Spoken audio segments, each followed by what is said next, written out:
Do you really want this guy and Liam Fox and David Davis negotiating a Brexit deal on behalf of this country? Yes. The answer to that is I would be devastated to think that it was in I'll tell you why. their hands. I'll tell you why. I'll tell you with regard to we'll get a better deal, with regard to the nuclear issue. This is actually really good. So Boris keeps trying to interrupt, but neither one of them are looking at him. So he's being ignored. Now, as a human being, you could do this one of two ways. You could doggedly keep trying to get in the middle of this conversation, which obviously at this moment is excluding him. Or you can give up. I think that what Jeremy did say quite clearly, that he would review. And at this moment, he's gone silent. He looks over at the red tie, disagrees with what he says, but his head goes down, negative shake, because he's given up on trying to interject at this moment. And he really wants to speak because his mouth is so tight. But the interviewer is not giving him any eye contact, nor is he even acknowledging that Boris is even there. The situation at that time, but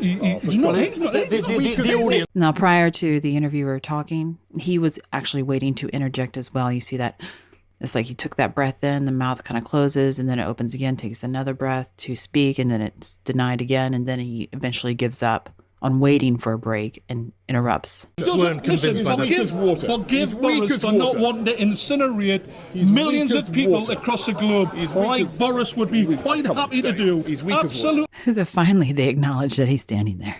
And now the back and forth begins. I don't think you understand. I don't think you understand the logic of nuclear defense. And there's a direct read across. You've never been in an ordinary. So now Boris is ignoring, and this man, instead of doing what Boris did, which is to just keep trying to interrupt and then just give up, he's starting to invade space. He's putting his hand closer and closer to the face. He's being aggressive. The interviewer sees what's going on, and his body reacts. He starts to step back. This is the prequel to a fight. Although I doubt it goes to blows, but... Constituency, you don't understand...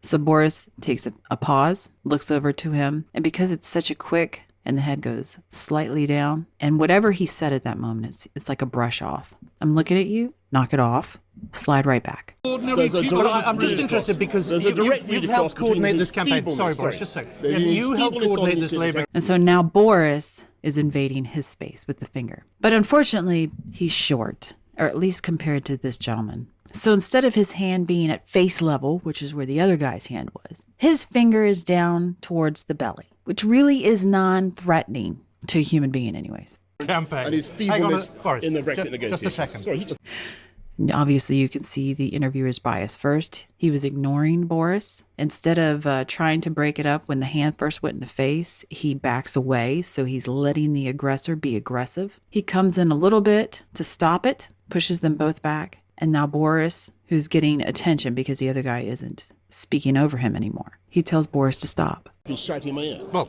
but a piece. You helped coordinate this campaign. This guy's a character. He's shouting in my ear. He looks over at him after the comment and he's just like, looks back at the camera. What the hell? I could just see that going through his mind. What the hell? He understands now completely how this interview is going to play out if he allows it to do this. Now, there's another thing when you realize that you're pretty much the butt of the joke, and that is to be the joker. Had Jeremy Corbyn... So the interview is trying to ask a question to the red tie guy, and he's trying to hold his mouth shut. So now he's trying to hold his tongue, which is odd considering he had no control of it just a few seconds ago. ...rehearsed that particular issue coming up, because it looked as though he hadn't. Well, I would have... So as we said, he could deal with this, and he's going to deal with it as the Joker. Well, if I'm the butt of the joke, then I'm going to be the Joker. What does he do? He turns and faces him like he's the interviewer. You're going to talk to me. You're no longer going to look at the interviewer. I am going to stand right here. I think if it looks like he's got his shoulder in front of the interviewer, so he's standing in front of him, and he's going to make a joke out of it. It's hilarious. They call it a social faux pas. You mind? No, just answer one of your answers. No. Stop being so rude.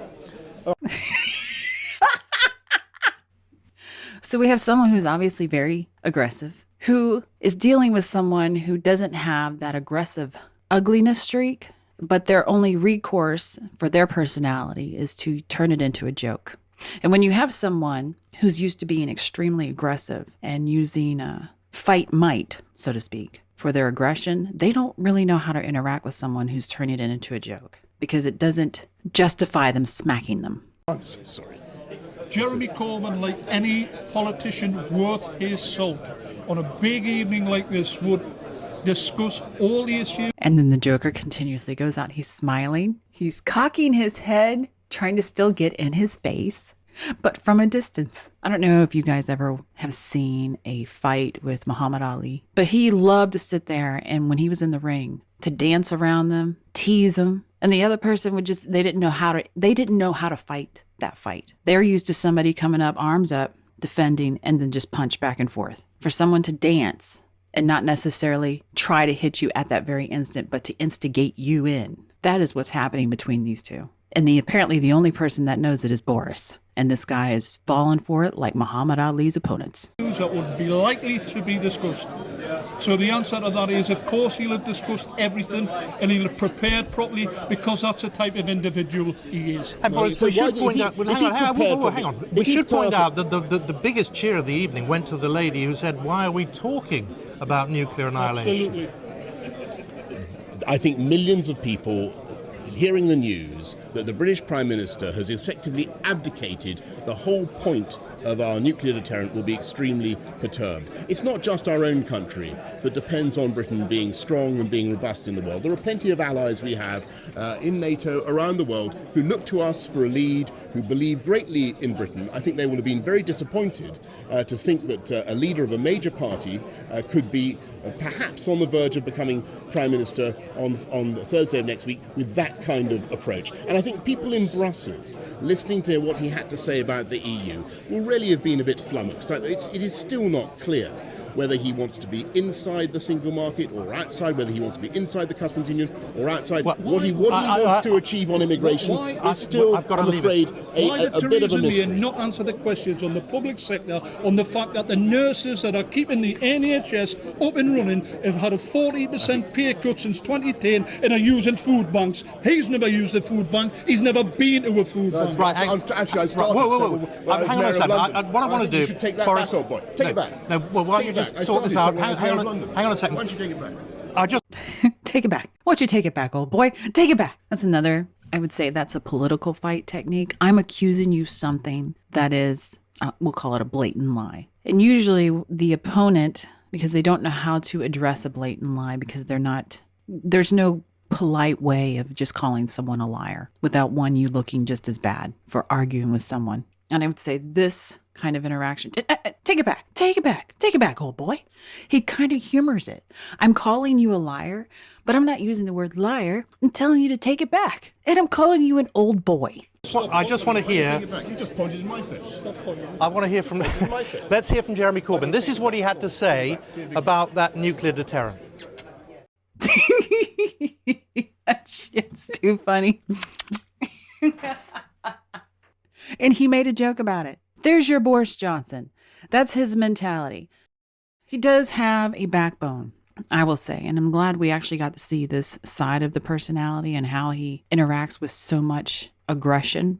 And obviously someone who blatantly lied about something that is happening that is not. That he takes it and he turns it into a joke and he just forces these people to show their hands. It's freaking hilarious. If you'd like to learn more about analysing body language, there is a video course available on Mandy's website for Gold subscribers, where Mandy teaches more about her techniques of deception detection. There's also other content such as the Crime series and Interesting Minds series, available to both Gold and Silver subscribers. If you like it, please share and subscribe. Thanks for watching.